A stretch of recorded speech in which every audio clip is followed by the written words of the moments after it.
Good morning students. बच्चों, आज हम धातु रूप में लंग लकार पढ़ेंगे। बच्चों, धातु क्या होती है ये मैंने आपको पहले भी बताया था। धातु यानी कि क्रिया, क्रिया यानी कि जो भी काम हो रहा है या करते हैं वो क्रिया होती है। काम का होना या करना क्रिया है, काम ही क्रिया है। तो बच्चों, जो धातु किसको कहते हैं संस्कृत में? क्रिया के मूल रूप को धातु कहते हैं। ठीक है, तो आज हम पहले हमने लट लकार पढ़े हैं यानी कि वर्तमान काल, फिर हमने लिट लकार पढ़ा यानी कि भविष्यत काल। आज हम लंग लकार यानी कि भूतकाल पढ़ेंगे। बच्चों, मैं आपको बता दूं, जैसे हिंदी में या इंग्लिश में 3 काल होते हैं, वर्तमान काल, भूतकाल और भविष्यत काल। उसी प्रकार से संस्कृत में भी काल 3 ही हैं। काल तो 3 ही होते हैं। कौन सा? भूतकाल, ये देखिए, पहले वर्तमान कहते हैं, वर्तमान काल, वर्तमान काल। इसको संस्कृत में क्या कहेंगे बच्चों? लट लकार, लट लकार, लट लकार, लट लकार। लट लकार क्या है? वर्तमान काल, इंग्लिश में कहेंगे प्रेजेंट टेंस। दूसरा है हमारा भूतकाल। भूत यानी कि पास्ट, जो बीत चुका, भूतकाल। इसको संस्कृत में कहेंगे लंग लकार। ये लंग लकार जो आज हम पढ़ेंगे, लंग लकार आज हम यही पढ़ेंगे बच्चों, क्योंकि हमने लट लकार पढ़ लिया है। और तीसरा कौन सा होता है? लिट लकार, मतलब भविष्यत काल। हिंदी बोलेंगे भविष्य काल, ये भविष्यत काल, भविष्यत काल यानी कि इंग्लिश में फ्यूचर टेंस और संस्कृत में लिरिट, ये लिरिट लकार। तो बच्चों, हमने लिरिट लकार पढ़ लिया था, लट लकार पढ़ लिया था। अब हमारा रहता है लंग लकार, वो हम आज पढ़ेंगे। और बच्चों, एक बात और है, हिंदी में जिसे काल कहते हैं, हिंदी में कहेंगे काल, हिंदी में काल कहेंगे जिसे, हिंदी में काल,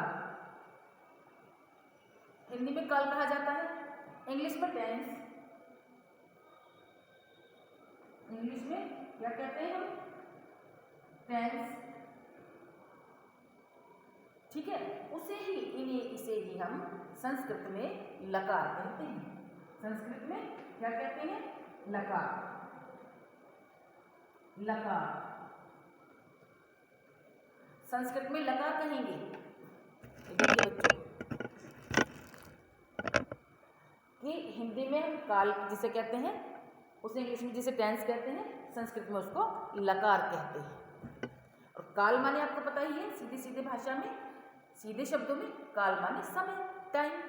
तो कोई काम किस समय में हुआ है उसको हम लकार के द्वारा जानते हैं, कि वर्तमान में हुआ है या भूत में हुआ था या भविष्य में होगा, वो हम लकार के द्वारा जानते हैं। लकार माने काल।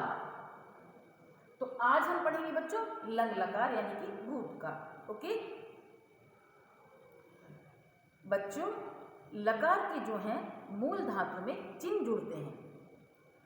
प्रत्यय कहते हैं या चिन्ह कह लीजिए, चिन्ह कह लीजिए या प्रत्यय, यानी कि मूल धातु के अंत में लकार के चिन्ह जुड़ने से हमें यह पता चल जाता है कि यह जो धातु है भूतकाल की है, यह भूतकाल की बैठ रही है, वर्तमान की है या भविष्यत काल की। ये किससे पता चल रहा है हमें? लकार की जो चिन्ह जुड़ रहे हैं, उससे हमें लकार पता चलता है कि वर्तमान काल है, लट लकार है, भविष्यत काल है, लिट लकार है, या भूतकाल है, लंग लकार है। ये किससे पता चलता है हमें? जो मूल धातु में चिन्ह बाद में, मूल धातु के बाद में चिन्ह जोड़ते हैं, उन्हें हम प्रत्यय भी कह सकते हैं। तो वो चिन्ह जोड़ने, वो लकार रूप समझने और बनाने में आपको आज बताऊंगी। आज कौन से हमारे? लंग लकार। बच्चों, ये धातु रूप हमारे 3 वचन और 3 पुरुषों में ही बनते हैं। मैंने आपको पहले ही बताया था 3 पुरुष कौन कौन से? प्रथम पुरुष, मध्यम पुरुष और उत्तम पुरुष। प्रथम पुरुष वह की लाइन, मध्यम पुरुष तुम की लाइन और उत्तम पुरुष मैं वाली लाइन। जब हम कोई बात करते हैं तो उसमें 3 लोग शामिल होते हैं, पहला वो जो बात कह रहा है वो हो गया उत्तम पुरुष। पहला है वह जिसके बारे में बात करी जा रही है, वो है प्रथम पुरुष। दूसरा कौन सा है? मध्यम पुरुष, जिससे हम बात कर रहे हैं, तुम वाली लाइन मध्यम पुरुष की लाइन। और उत्तम पुरुष मैं वाली लाइन, जो मैं आपको बात कह रही हूँ, जो बात कर रहा है, जो बात बोल रहा है। तो तीन पुरुष कौन कौन से होंगे? प्रथम पुरुष जिसके बारे में बात करी जा रही है, वह वाली लाइन। मध्यम पुरुष जिससे बात कर रहे हैं, तुम या आप वाली लाइन। और जो बात को कह रहा है, ये बोल रहा है, वो उत्तम पुरुष मैं वाली लाइन। तो तीन पुरुष और तीन वचनों में ये धातु रूप बनते हैं। देखिए किस तरह से बनेंगे। ये लंग लकार के चिन्ह हम कैसे जोड़ेंगे और कौन से चिन्ह होते हैं लंग लकार के। देखिए कि हम पहले लिखेंगे एक वचन, तीन वचन में बनेंगे ना बच्चों, द्विवचन, एक मिनट नीचे लिखते हैं, यहाँ एक वचन, एक वचन यानी कि एक के लिए प्रयोग होगा, द्विवचन यानी कि दो के लिए प्रयोग होगा, और बहुवचन यानी कि दो से ज्यादा अनेक के लिए प्रयोग होगी। क्या? क्रिया, धातु, क्रिया माने काम। ये देखिए ये है प्रथम पुरुष हमारा। मैंने बताया था कौन सा, कौन सी लाइन? वह वाली लाइन। ये वह की, ये आप साइन में अपना साइन बना सकते हैं, अपनी निशानी बना सकते हैं। अब ये मध्यम पुरुष, मध्यम पुरुष यानी कि तुम वाली लाइन, जिससे बात करी जा रही है, वह जिसके बारे में बात करी जा रही है। और उत्तम पुरुष, उत्तम पुरुष मैं वाली लाइन, जो मैं बात कह रही हूँ। तीन लोग शामिल हैं, मैं वाली लाइन। ये आप अपनी पहचान के लिए याद के लिए रख सकते हैं कि पहला प्रथम पुरुष है वह वाली लाइन, जिसके बारे में बात करी जा रही है। मध्यम पुरुष तुम वाली लाइन, जिससे बात करी जा रही है। उत्तम पुरुष जो बात को कह रहा है, मैं, उत्तम पुरुष वाली लाइन। अब एक वचन इसका देखो, इसमें क्या जुड़ेगा? कोई भी धातु होगी उसकी मूल धातु में ये चिन्ह, लकार के चिन्ह, लंग लकार के चिन्ह, ये वाले जुड़ेंगे। देखो बच्चों, अत, ओके, अताम और अन, अत, अताम, अन, ये लास्ट में जुड़ेंगे, प्रत्यय हैं ये या लंग लकार के चिन्ह हैं। फिर फिर अतम और फिर अत। फिर मतलब उत्तम पुरुष में अम, आ और आम। एक बार लाइन में याद करेंगे तो बिल्कुल याद हो जाएंगे। देखिए अत, अताम, अन, अतम, अत, अम, आप, आम। इसको कैसे जोड़ेंगे? देखिए बच्चों, कोई भी धातु ले लीजिए। हमने ली जैसे चल धातु ले ली हमने। चल धातु माने काम, चल माने चलने का काम। चल धातु ली हमने। कौन सी धातु ली हमने? चल, ये हमने ले ली चल धातु। मुख्य धातु में जोड़ेंगे बच्चों, मेन धातु में। चल माने चलना, ठीक है। तो इसको कैसे जोड़ेंगे? देखो ये एक वचन, प्रथम पुरुष का एक वचन, प्रथम पुरुष का एक वचन, एक वचन लिखना होगा या ऊपर से देख लेंगे ये द्विवचन, द्विवचन, ये बहुवचन। चलिए लिखिए, देखो, ओके। ये देखिए अब हम इसमें ये चिन्ह जोड़ेंगे, इसमें चल धातु, प्रथम पुरुष, मध्यम पुरुष और उत्तम पुरुष। जब हम ये चिन्ह जोड़ेंगे तो हमारे लंग लकार के रूप बन जाएंगे, धातु रूप बन जाएंगे लंग लकार के। देखिए कैसे। चल लिया हमने,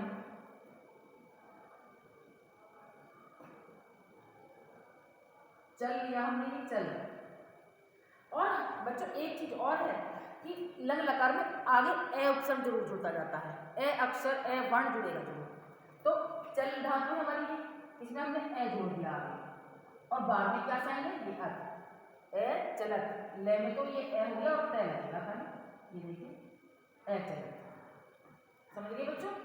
ए पूरे में 9 जो 9 बनेगी ना, इसलिए 1 2 3 4 5 6 7 8 9 यानी कि 9 क्रिया के धातु के रूप। इन 9 में लास्ट में तो ये जुड़ेंगे और शुरू में सब में ए जुड़ता जाएगा। देखिए ए चलत, फिर चल ले लिया हमने। इसमें क्या है हमारा? अताम, तो ए तक चल ले में आ गया, तो क्या लगेगा? अताम। ताम, और आगे ए लगेगा ही लगेगा, ए चल ताम। ओके, अब हमारा क्या है, फिर चल ले लिया हमने। अब प्रत्यय ये चिन्ह कौन सा लास्ट का, अन, तो ए तो ले नहीं आ गया, न लगा देंगे ये, और आगे क्या लगेगा, वो ए लगेगा ही लगेगा। मैंने बताया ना, लंग लकार में ए हमेशा लगेगा ही लगेगा। आगे आगे देखते हैं, तो हो गया हमारे को ए चलन, ए चलताम, ए चलन। अब दूसरा मध्य पुरुष का एक वचन देखेंगे, ये ए है तो हमने बना लिया चल। अब क्या लगाना है उसमें, ए, तो ए तो इसमें आ गया, सिर्फ लगेगा फिर सर, क्योंकि ए इसमें आ गया। आगे क्या जुड़ेगा, ए, क्या उपसर्ग जुड़ेगा, ए, जो आगे जुड़ते हैं उसको उपसर्ग बोलते हैं बच्चों। अब ये हो गया ए चले हमारा मध्यम पुरुष का एक वचन। अब मध्यम पुरुष का द्वितीय वचन क्या आएगा, अतम, अतम लगाएंगे, तो चल लिखा पहले, तो अतम, तो ए तो इसमें आई गया लेने। जिस ये बात याद रखने की है, अगर किसी वर्ण में पीछे कोई मात्रा नहीं है और हलंत भी नहीं है, तो समझिए उसमें ए अनार वाला अ छिपा हुआ है, तो लैंग ए छिपा हुआ है। अब क्या रहेगा हमारे तम, और ए को आगे जुड़ेगा जुड़ेगा उपसर्ग, ए चलतम, बिल्कुल बनते जाएंगे बच्चों ऐसे। अब आएगा ये हमारा मध्यम पुरुष का बहुवचन बनेगा हमारा, कैसे, चल लिखो पहले, फिर ये ए तो इसमें नहीं है, फिर लिखा, और आगे क्या लगेगा बच्चों, ए, उपसर्ग ए लगेगा, ए चलन। देखो बिल्कुल इसी बनते जा रहे हैं। अब फिर चल लिखेंगे हम, उत्तम पुरुष का एक वचन बनाएंगे, चल लिखा, इसमें क्या लगेगा अम, तो ए तो ले में आ गया और मैं बनेगा। आगे क्या उपसर्ग जुड़ेगा, ए, इसलिए बार बार उपसर्ग जोड़ के दिखा रही हूँ, आप समझ जाए अच्छे से। एक बार में ही मैं कर सकती थी, लेकिन आप बहुत अच्छे से समझें, इसलिए ही मैं आपको लिख के दिखा रही हूँ। आप उत्तम पुरुष का मध्यम द्विवचन बनाएंगे, हम द्विवचन, उत्तम पुरुष का द्विवचन बनाएंगे। देखो द्विवचन में क्या है, उत्तम पुरुष के आग, पहले चल लिखा हमने। मुख्य धातु तो मेन धातु तो हमारी यही है ना, चल माने चलना, जो कोई भी काम है वो धातु है, चल माने चलना, तो चल में क्या लगाएंगे, आ, तो ये आ जो पूरा थोड़ी आता है, कभी मात्रा के रूप में आता है, या आ गया आ, और ये रह गया, और आगे हमारा ए उपसर्ग जुड़ेगा ही जुड़ेगा, ए चला, ठीक है। अब फिर से चल धातु ली, इसमें क्या होगा, आम, तो आ जो है पूरा कभी भी ऐसे थोड़ी लिखा जाता, आ ऐसे कभी भी लिखा जाता, मात्रा में तो आता है, तो क्या लगाएंगे, मात्रा का ये आ मात्रा में आ गया, और पीछे क्या मैं, और आगे क्या आएगा बच्चों हमारा, ए उपसर्ग। तो आप देख लीजिए, आप बिल्कुल आपके रूप बन गए हैं तीनों वचन में और तीनों पुरुष में। ए चलन, ए चलताम, ए चलन, ध्यान से देखिए, ये देखिए, ए चलन, ए चलताम, ए चलन, ए चलह, ए चलतम, ए चलत, ए चलम, ए चला, ए चलाम, बिल्कुल इजीली बन जाएंगे बच्चों इसी तरह से। ओके, तो आज आपने धातु रूप में लंग लकार के रूप भी बनाने सीख लिए होंगे बच्चों। और बच्चों जैसे इंग्लिश में इंपरेटिव सेंटेंस होते हैं ना आज्ञार्थक और रिक्वेस्ट वाले, उसी तरह से इसमें भी होते हैं। वो कौन से होते हैं इसमें, आज्ञा वाले लोट लकार होते हैं इसमें, उसके भी चिन्ह होते हैं, लकारों के सबके चिन्ह हैं, उन चिन्हों को लगाने से वही लकार बन जाता है। ये बात ध्यान करने की है बस। और पांचवा कौन सा है इसमें, चाहिए अर्थ में, जैसे इंग्लिश में शुड मस्ट वाले बनाते हैं ना, तो इसमें भी चाहिए अर्थ वाले होते हैं, वो होते हैं विधि लिंग लकार। वो कौन से होते हैं बच्चों, विधि लिंग लकार। एक बार आप इसको ध्यान से देख लीजिए, पढ़ लीजिए, समझ लीजिए, और तब भी ना आए तो आप फिर से पूछ लीजिए। देख लीजिए बच्चों ध्यान से, ये देखिए, सीधी सी बात समझने की है। 5 लकार हैं इसमें, धातु रूप में 5 लकार में बनते हैं, 3 वचन में बनते हैं, 3 पुरुष में बनते हैं, 5 लकार हैं, उन सभी लकारों के चिन्ह हैं। जैसे मैंने आज लंग लकार के चिन्ह आपको सिखा दिए।